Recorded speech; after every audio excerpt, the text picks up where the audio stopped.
I was 31 the summer I decided to go on a long solo camping trip through Central Oregon. It was early July of 2016, and I had taken 2 weeks off from my job at a packaging warehouse in Medford. My plan was to go off-grid for a while, get away from people and noise, sleep outside, cook over a fire, maybe fish if I found water deep enough. I wasn't a beginner. I'd grown up doing camping trips with my uncle in eastern Washington, so I knew what I was doing. Still, I hadn't gone alone for more than 3 nights before, and never that far away from civilization. I wanted somewhere remote but still accessible by my truck. I picked a spot north of Burns, in Harney County, near an old dried-up riverbed called Thistle Creek. It had been a flowing stream years ago, but now it was just a shallow ditch lined with cracked stones and driftwood. The area was surrounded by tall pines and scattered with boulders and sagebrush. The dirt road out there was bumpy but manageable with my 4x4. I packed everything I needed: tent, food, water, bear spray, a hatchet, my camping stove, a GPS unit, maps, a notebook, and a .38 snub-nose revolver I kept in a locked box under my seat. I didn't plan to use it. It was just for emergencies. I'd never had to fire it before. I arrived late afternoon on a Thursday. It was quiet, like deep in the wilderness quiet. The wind rustled the pines, insects buzzed low in the brush, and somewhere off in the trees, a woodpecker knocked on a trunk. I didn't see any other vehicles on my way in, and there were no tire tracks in the dirt but mine. I liked that. I set up camp about 100 yards from the old riverbed. The dry creek curved through the woods like a scar in the earth, its banks 5 or 6 feet deep in places. A few small animal tracks ran across it, coyotes maybe, or raccoons. I found a clearing with enough flat space to pitch my tent and make a fire ring out of stones. I collected some dry branches and deadwood from nearby, cooked chili on my stove, and watched the sky turn dark through the trees. That first night went fine. I slept okay. A little chilly after midnight, but nothing unexpected. I heard something walking through the brush maybe around 2 a.m., but it didn't come close. Probably a deer. I'd camped enough to know what normal forest sounds were. I rolled over and went back to sleep. The next day, I hiked along the riverbed, heading west. I didn't carry my big pack, just a small day bag with water, granola bars, my map, and the revolver holstered on my belt. The trail wasn't really a trail anymore. The old creek had twisted through the land and left these dry cracks and gullies that were hard to walk across. I found bits of rusty metal stuck in the dirt, old fence posts and beer cans, and at one point, the tail end of a broken shovel. After maybe 2 miles, I found a place where the banks were almost 10 feet high, like the river had cut deep into the ground long ago. There were some broken roots hanging from the edges and dry reeds piled up in the middle. I sat for a while under some shade, drank water, and watched the clouds move across the sky. It was peaceful, lonely, but peaceful. I didn't think much of the faint tracks I saw near the riverbed. A set of boot prints, maybe 3 days old, moving the same direction I was. Not mine, they were deeper and wider, like from someone heavier. I figured maybe another hiker had come through and left before I arrived. Didn't seem like anything strange. That night I built a fire. I sat and wrote in my notebook about what I'd seen. A hawk circled above the clearing for nearly 10 minutes before disappearing into the woods. I noted the weather, wind speed, and temperature. Just things I like to keep track of. Then I heard something again after dark. Not just twigs breaking, but a kind of dragging sound, like something being pulled across the ground. It came from the direction of the riverbed. I turned off my lantern and sat quietly, holding my breath. It lasted maybe 20 seconds. Then silence again. I didn't sleep much. Every sound outside the tent made me stiffen up. Something brushed against the canvas around 3 a.m. I froze, hand on the revolver, waiting for more. Nothing. No breathing, no footsteps. Just one touch against the fabric like a branch in the wind, but there was no wind. In the morning, I checked around the tent. I found a few broken needles on the ground, and one partial print in the dirt near the fire ring. A boot tread. The heel was worn down in a way I hadn't seen before, angled and deep, like the person walked heavy on one side. I looked around for other prints but didn't find any clear ones. I told myself it was old. Maybe that same hiker from a few days ago. Still, I decided to carry the revolver on my hip that day instead of in the bag. I didn't hike far, just circled the area around the creek for a couple hours. When I came back, I found something weird. My firewood pile was moved. Not a lot, maybe a foot to the left. But I'd stacked it neatly, and now it looked scattered, like someone had kicked it. I stood still for a long time, listening. Nothing moved. The trees swayed a little, birds called, but I didn't see or hear anyone. I checked my gear. Nothing missing. No signs of animals. My food was untouched. Bear canister still locked. It didn't make sense. That night I didn't light a fire. I ate cold food and kept my flashlight off unless I had to use it. I moved the tent behind a patch of thick brush, maybe 50 yards from the original site, thinking if someone was watching, they'd be looking for it in the wrong spot. I unrolled my sleeping bag and kept the revolver in my hand the whole night. I didn't sleep. I heard breathing. Not animal breathing, human. Slow, shaky, heavy. It was outside the tent, just past the brush. Maybe 10 feet away. I could tell by the way the sound moved with the air. In and out. In and out. One breath every few seconds. As if someone was trying to stay quiet but couldn't help it. I stayed completely still. Didn't move, didn't blink. Then came the scraping again. A dragging sound through the dirt and pine needles. Then silence. I laid there for maybe 3 hours like that, terrified to move. My heart was thudding so loud I swore whoever it was could hear it. Eventually, the sun rose. I got out slowly, looked around. No one there. No prints, no broken branches. I checked the brush line. Nothing. Then I walked back to the old camp area. That's when I saw it. A stick figure tied together with twine, about 2 feet tall, hanging from a low branch near the fire ring. It had a piece of cloth tied around its face.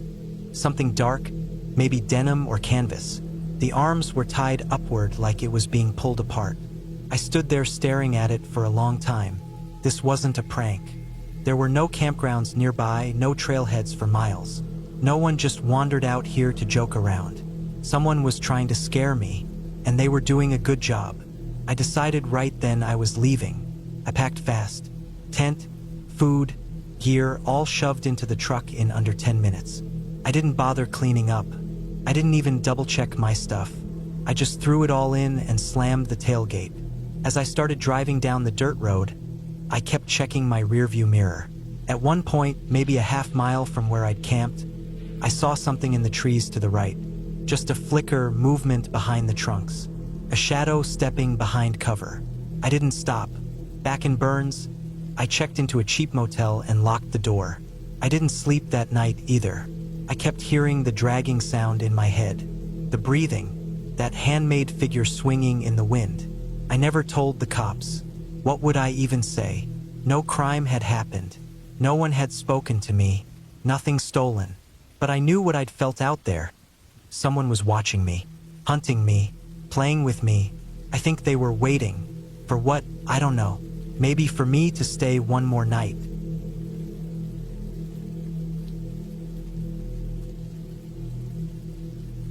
My name is Brian, and this happened to me back in 2012 when I was 29.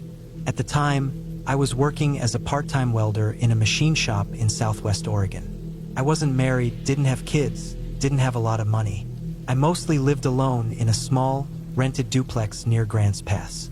Life was quiet and I liked it that way. I wasn't someone who needed to be around people. I liked being outdoors more than I liked being indoors. I'd spend weekends hiking, riding my mountain bike, and doing solo camping trips whenever the weather allowed. It was one of the few things that made me feel like I was still in control of my life. This story happened in mid-October. That year, the fall weather had stayed unusually dry and mild. Warm afternoons, cool nights. Leaves were turning but hadn't dropped yet. It was perfect for camping. I had 4 straight days off work, so I packed my gear and drove about 2 hours east toward the Umpqua National Forest. I didn't go to a marked campground. I almost never did. I had a paper map and knew of a couple small, unmarked forest roads that led to spots where I could set up a tent without running into people. I always avoided people when I camped. I never brought my phone and I didn't carry a gun. I had a decent knife, bear spray, and knew how to handle myself in the woods. I'd done this maybe 50 times before. I wasn't some newbie out there getting lost. I didn't take dumb chances. I just liked to be out of reach. I drove out past Tiller, deep into the hills, until I reached a rough dirt road that didn't even have a sign. I only found it on a Forest Service map years before. It cut through a thick pine forest and climbed a steep ridge. After maybe a mile and a half, I pulled off into a clearing I'd camped in once before, about 2 years earlier.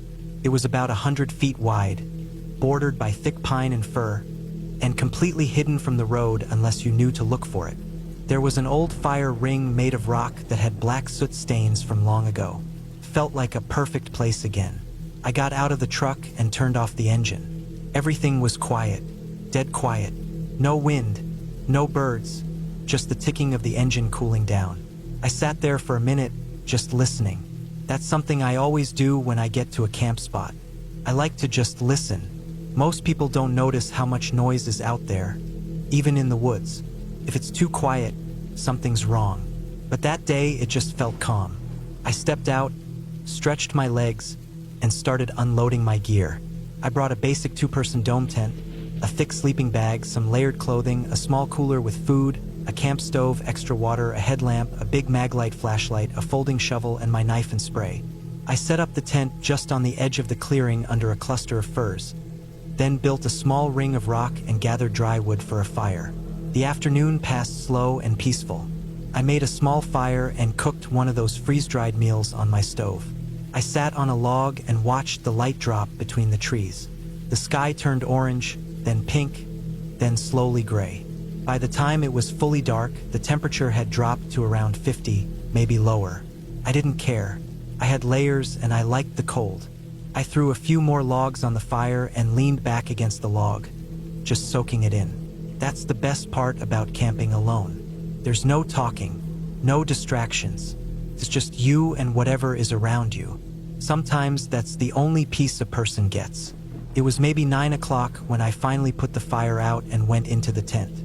I stripped down to my base layer, crawled into my sleeping bag, and laid there with my headlamp turned off, staring at the black ceiling of the tent. Outside, the woods were totally silent again.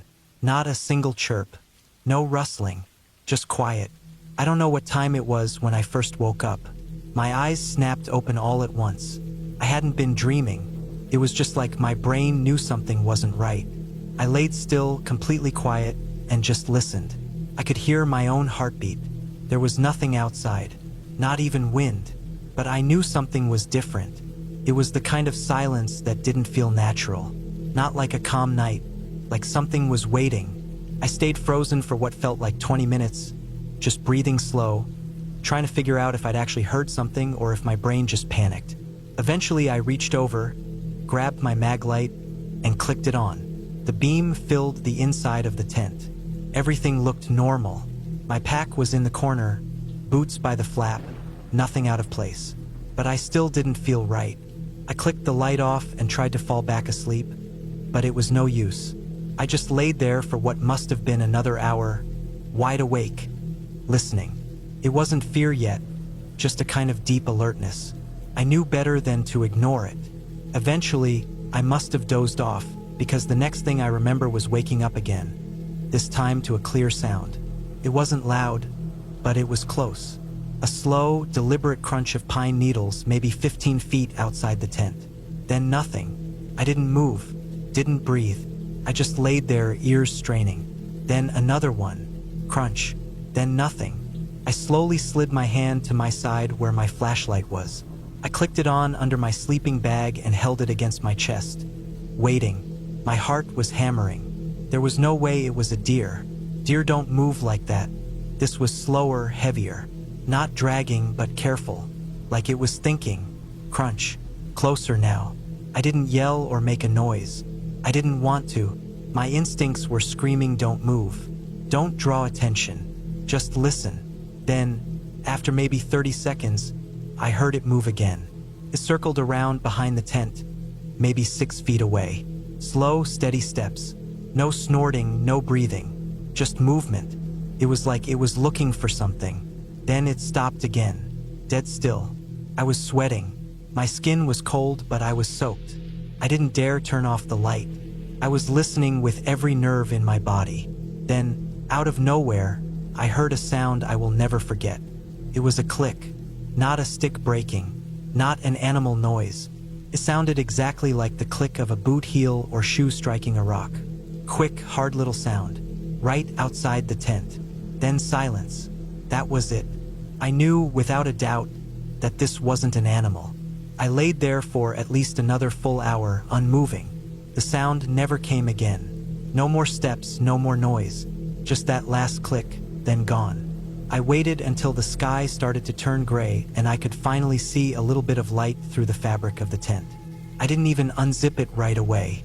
I waited another 30 minutes with the light off, just staring. When I finally opened the flap, the clearing looked untouched. The fire ring was cold. The trees were still. Nothing looked disturbed. I stepped out slowly with my flashlight still in hand. I checked the area around the tent, and that's when I saw them. Footprints. There were clear footprints in the pine needles. Not deep, but clear enough. They weren't boot prints. Not hiking boots. They looked like regular shoes. Narrow sole, smooth bottom, maybe a size 10 or 11. They came from the woods and circled the tent, just like I'd heard. They stopped about 4 feet from the backside of the tent. Then they turned around and went back the way they came. No other prints. I didn't pack anything. I grabbed my knife and flashlight and just stood there for a few minutes trying to understand what was happening. The woods were dead quiet again. Then, without even fully thinking about it, I started tearing down the tent. I packed everything fast and sloppy. I threw the bag and stove into the truck bed. Didn't even fold the tent right. I just shoved it in. I drove out of there before 7 a.m., barely awake, watching the rearview mirror the whole way down that dirt road. I didn't stop until I got to the main highway. I didn't eat breakfast. I didn't look back. For days afterward, I kept trying to figure it out. Maybe someone else was camping nearby and wandered over. But there was no other vehicle, no sign of anyone. It wasn't hunting season, and that road wasn't on any map. I didn't hear a voice, didn't see a flashlight, didn't hear a car. Nothing. Just those slow, deliberate footsteps. That click. And those prints. What haunts me isn't what did happen. It's what didn't. Whoever or whatever was walking around my tent, they weren't there to help. They didn't try to talk. They didn't make noise to scare me off. They just looked, moved, circled, clicked, and then left. It's been years, and I still can't explain it. I've never gone camping alone since. I sold most of my gear and stopped going off the grid. I still go hiking, but always on trails, always near people. Because whatever was out there that night wasn't a bear, wasn't a deer, and wasn't lost. It was looking, and it knew I was alone.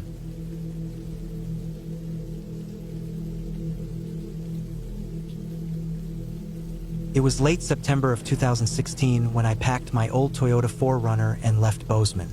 I was 31 at the time, living alone in a basement apartment and tired of everything. My job, my friends, the endless noise. I'd been working in construction since my early 20s, and that summer had been hell. Long hours, bad bosses, and a heat wave that felt like it'd never break. I needed to reset. I didn't tell anyone where I was going, just that I'd be out of town for a while. I'd spent a few weekends up in the gravelly range years earlier. It was quiet out there, less popular than Glacier or the Absarokas, and far from anything touristy. Just long dirt roads, wide empty meadows, pine forests that stretch forever, and maybe the occasional hunter or cattle rancher passing through. That's what I wanted, space. The plan was to drive out as far as I could, hike in a few miles, and stay for at least a week. I brought enough supplies for 10 days just in case, plus my .45 Colt revolver. Not because I was expecting trouble, but because bears are real in that part of Montana. Especially that time of year when food gets scarce and they get bold. The trail I chose wasn't really a trail. More like an old game path that started about 5 miles past a locked gate near Black Butte. I'd found it years ago on a hunting trip with a guy I used to know. It wasn't marked on any map. You wouldn't notice it unless you were looking.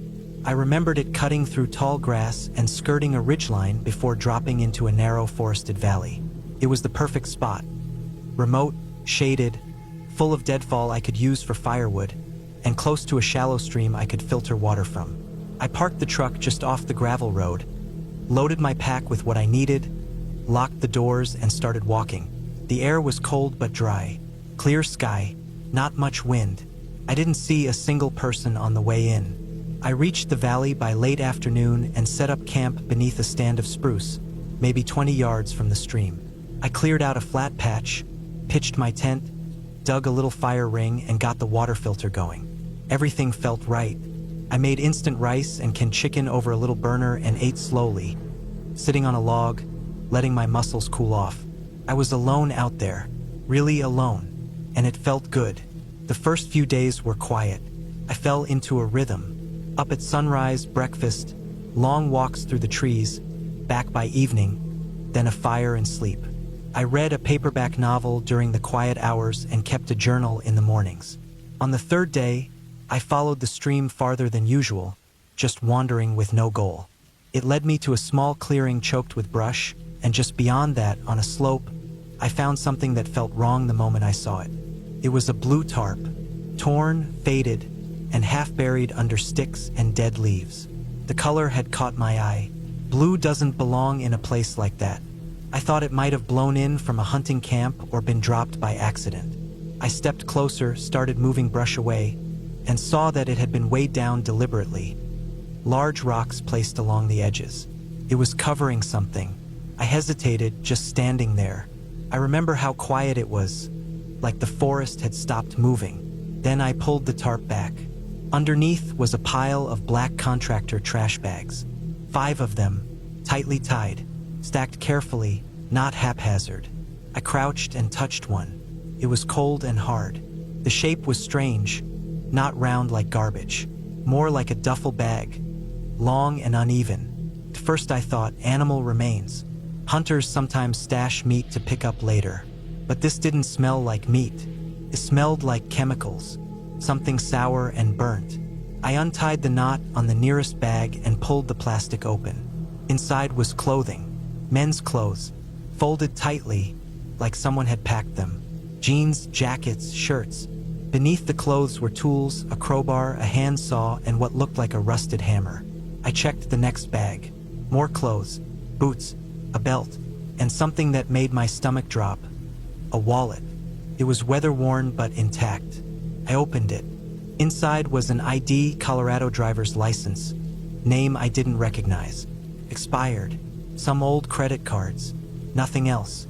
No cash. I didn't touch the rest of the bags. Something in my gut told me to cover everything back up and walk away. And I did.